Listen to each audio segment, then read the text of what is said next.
hari ini, yang terhormat Ustaz Ahmad Mulyono SPD, untuk besok subuh hari Ahad kajian fikih ibadah yang insyaallah akan diisi oleh Ustaz Subhan SPD.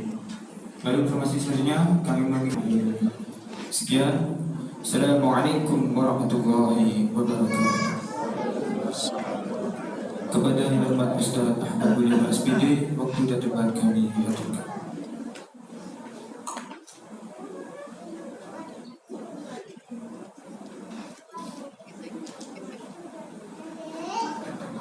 Assalamualaikum warahmatullahi wabarakatuh. Alhamdulillahirabbil alamin. Allahumma shalli wa sallim wa barik ala sayyidina Muhammad wa ala ali sayyidina Muhammad amma ba'd. Bapak Ibu hadirin sekalian, jemaah salat Isya yang insyaallah akan kita lanjutkan dengan salat tarawih berjamaah yang semuanya insyaallah dirahmati Allah Subhanahu wa taala. Bersyukur kita kepada Allah Subhanahu wa taala atas limpahan rahmat, taufik, hidayah, inayah, kesehatan, keberkahan, umur panjang. Alhamdulillah kita masih diberikan kekuatan hingga saat ini. Sayangnya kita sudah menyelesaikan sekitar 22 hari berpuasa. Malam hari ini malam yang ganjil. Moga nanti malam bisa meningkatkan ibadah, menambah ibadahnya di malam hari nanti dengan salat sunnah, zikir, baca doa dan lain sebagainya. Kita jadikan Ramadan tahun ini menjadi lebih baik dari tahun kemarin, memanfaatkan pertemuan hari-hari terakhir di bulan Ramadan ini.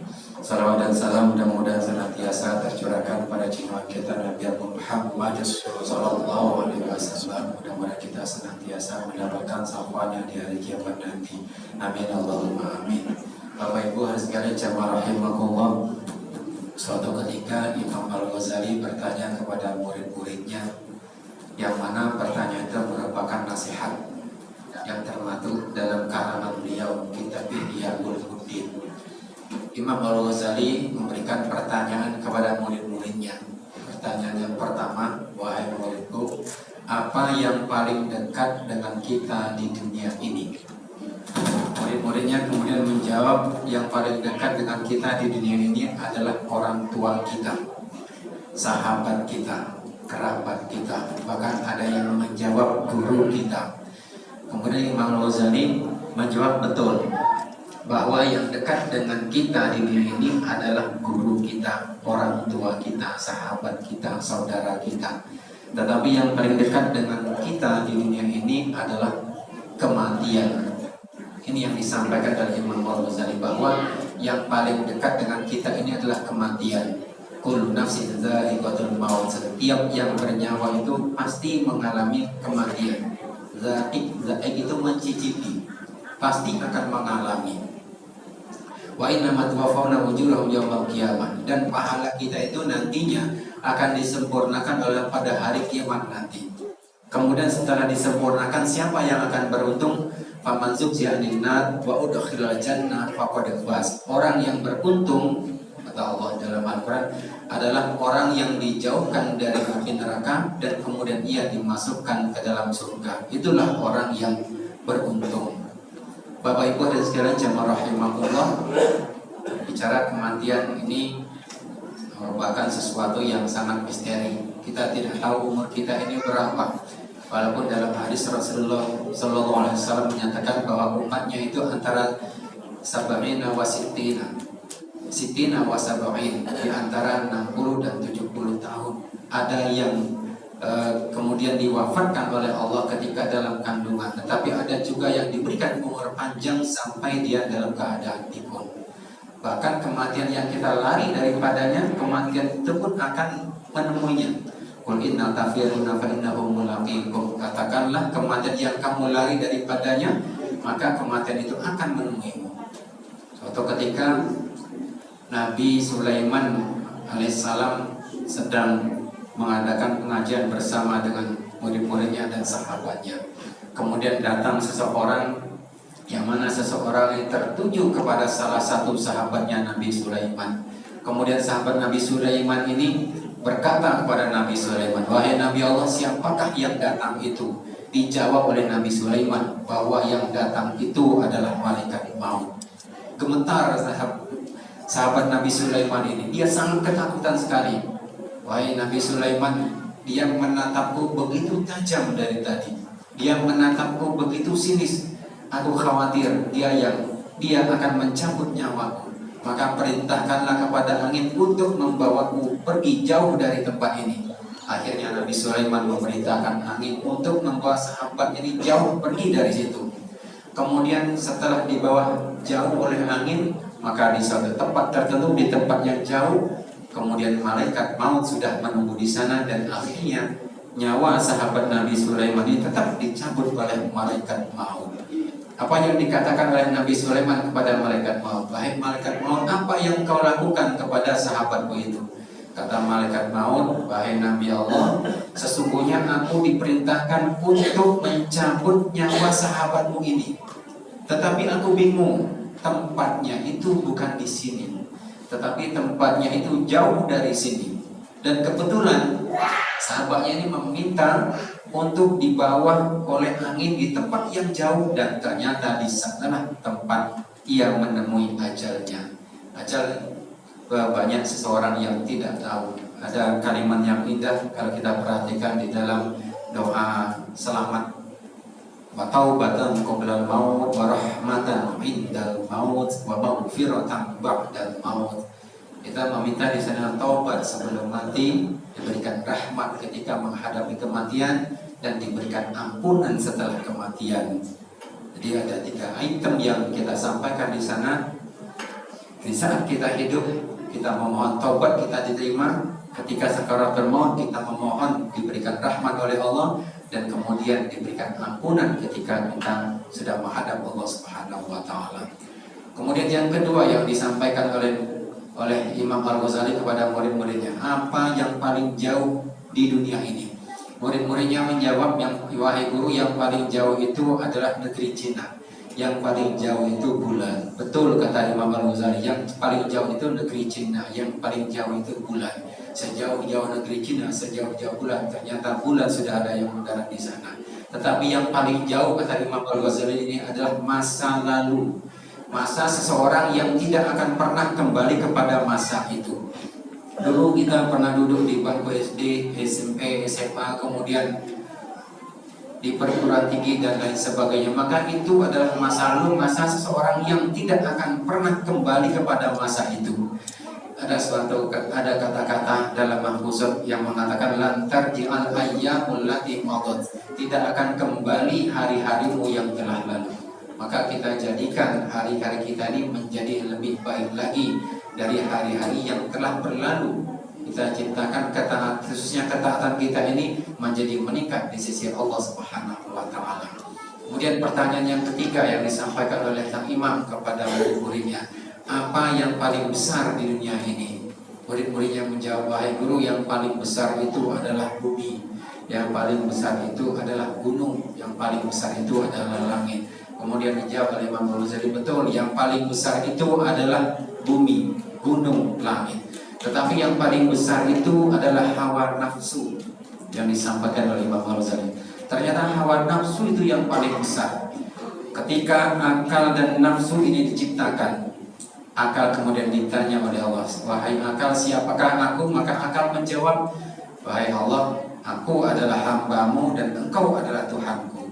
Dan ketika nafsu diciptakan, maka kemudian nafsu ini menjawab, aku adalah aku dan engkau adalah engkau. Yang kemudian nafsu ini disiksa di dalam api neraka, kemudian dikeluarkan lagi, ditanya lagi, wahai nafsu, siapakah aku? Maka jawabnya masih seperti jawaban semula, aku adalah aku dan engkau adalah engkau. Sampai dengan 3 kali kemudian nafsu ini baru mengakui bahwa aku adalah hambamu dan engkau adalah Tuhanku. Maka setelah nafsu diminta untuk berpuasa. Maka puasa kita ini salah satunya adalah untuk menahan hawa nafsu, untuk menekan hawa nafsu, mengontrol hawa nafsu kita untuk menjadi lebih baik lagi.